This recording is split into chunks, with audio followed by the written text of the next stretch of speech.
Hey, it's Bill DeWeese from VoiceOverRevolution.com, and today I'm very excited to introduce this young man sitting by my side, Alex DeWeese. We share the same last name. It's because Alex is my son.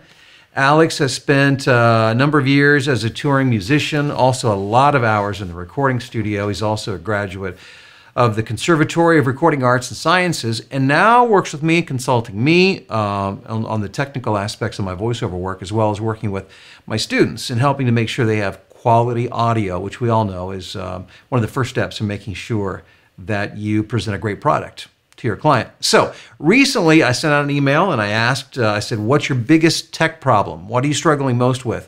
And I got a lot of emails in reply, and Alex has been sorting through those and really categorizing those so that we can address the topics that are of most concern to you. And we figured the best place to start today is with a question, and well, you know, the best place to start is at the very beginning. That's right. And that is, how do I find the best place in my home to record voiceover? Yeah. So what, you know, before we say, okay, this room or that room, Right. what is it that people need to understand before we even begin to figure out where to record? Right.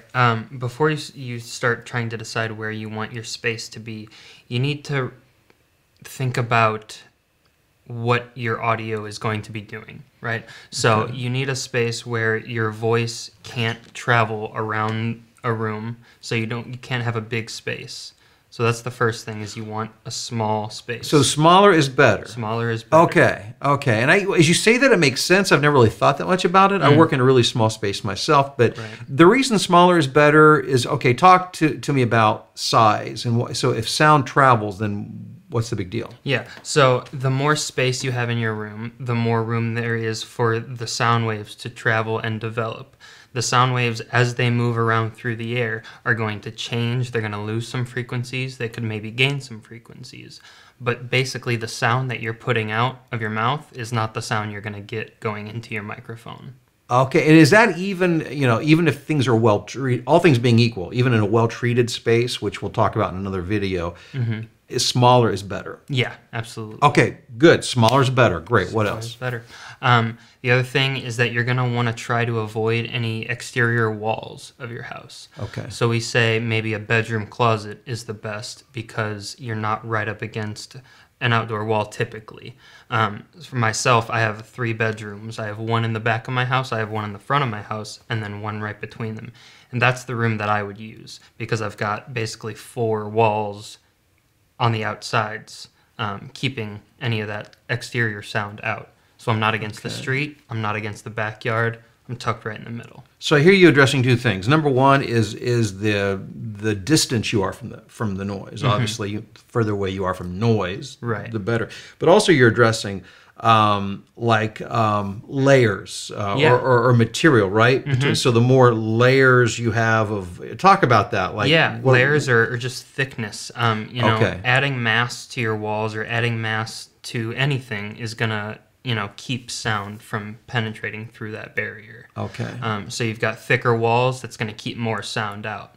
That's not necessarily gonna help you with your reflections in your room, Right. the echo. Which again is another whole other topic. Whole other We'll talk- topic that we'll get okay. into, yeah. But the thickness of the walls and the mass is going to help you keep any unwanted sound out. You know, I was just thinking, and again, I'm not an audio engineer. You are, so you can answer this question for me. But let's say, okay, I've decided here's a bedroom I'm going to set up in, or a closet. Would just like adding a second layer of drywall be? Yeah, that could definitely help.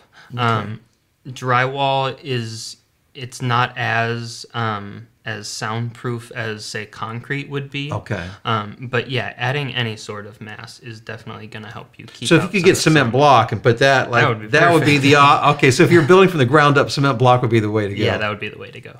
I'll take that one away. That's Yeah. good to know. Okay, what else? Also, the last thing I'll say is you want to be able to treat the room acoustically with whatever you already have. Okay. So that's kind of another reason we say a bedroom closet is, you know, the best place to start, is because you're surrounded in insulation already, which would be your clothes. Okay, well, and break down, talk about sound treatment for the layman, for those who are just getting started. They Sure. don't know a microphone from a sound wave. Right. I'm exaggerating, but Yeah. So when we talk about treatment, talk to me what you mean by that. Yeah, when we talk about acoustic treatment, It means getting rid of any potential reflections that you're going to get from your voice. Okay. Basically, we want the sound to come straight out of your mouth, straight into the microphone. And when you've got open, hard spaces, that gives your voice a place to bounce off and change. And that's bad. And that's bad. Okay. That's right. Got it. So the acoustic treatment is going to absorb any unwanted sound that you don't want and keep your voice from bouncing all around the room. So we want the voice to go to the mic, and obviously pick that up. But anything that misses the microphone, we don't want ricochet. Exactly. Because that's going to create the weird, that boxiness. Is that where that boxiness Yeah, comes you get from? the boxiness. Okay. You get those metallic ringing sounds. You That honkiness. get the honk. Yeah, all that. We were talking about honk yesterday, Right. and how to eliminate honk. That's a whole other discussion. Yes. For another time. Okay, so as people are thinking about what space to record, those are some of the primary things to initially think about. Yeah. Let me throw out something when I talk to people about the best recording space. I say always check out what's happening sound-wise in different parts of your house. Like for instance, you may find a bedroom and you sit in at 9 a.m. in the morning, it's perfectly quiet, and you think, oh, this is ideal. And then at 3 o'clock when kids get out of school and you hear kids walking, that could be, so that makes sense. Do you want to kind of scout out? And Absolutely. what are big, talk to me about noise. What might be the biggest culprit for the at-home? What do we have to watch out for? Lawnmowers, airplanes, trucks. It's those low frequencies that rumble. Okay, and when you say low, you mean like the bass, again, just for the layman who doesn't. Right, So we're just talking about rumble that'll come through, you'll feel it in the ground even, and it'll pick up in your microphone. Why is that? The lower frequencies, they'll travel further than the higher frequencies will. Okay.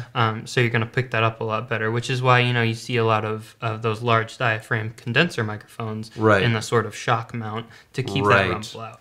Now we know. I used to work in radio, and I remember there's AM and FM, amplitude, frequency, or amplitude modulation and frequency modulation. That's right. Did I get that right? Yeah. Okay, good. I don't know if that's right, but I remember like frequency modulation or FM. If it hits like a surface, it stops. Yes. AM travels along a contour, and this may be a bad analogy, but when I think of AM, I think more of like those lower frequencies that they have the ability to travel further distance, whereas those FM, they'll stop. So the higher sounds of your voice or noise outside, even maybe kids playing, would not penetrate as much as a rumble like a truck. So those are things to be aware of. Yeah, exactly. Okay, but I may be jumping ahead, but it's like a bass trap. And again, we'll talk about that in another video. Is that okay? That is something that can help. Yeah. And okay, because that's a question people are going to ask about. So. Absolutely. Yeah, we've already gotten some questions about that. So. And we'll explain and define all that in other videos. Again, we want to make this as accessible to everybody as we can. So, Alex, thank you. Yeah, absolutely. It's awesome working with you. Yeah, happy to be here. Yeah, it's good to have somebody who actually understands. Yeah. I know when I hear it, but it's good to have somebody who can actually explain why it does what it does. Well, yeah. And so we're going to do a series of these every Tuesday. We'll be doing Tech Tuesday and addressing your questions. And we'll continue to work on the questions you've already sent. I'm going to have the email address on the screen, voiceoverexpert@gmail.com. So if you have any comments, questions, feel free to submit those, and we'll do our best to get back to you. Thanks a bunch. Like, subscribe, share. Talk to you soon. See you soon.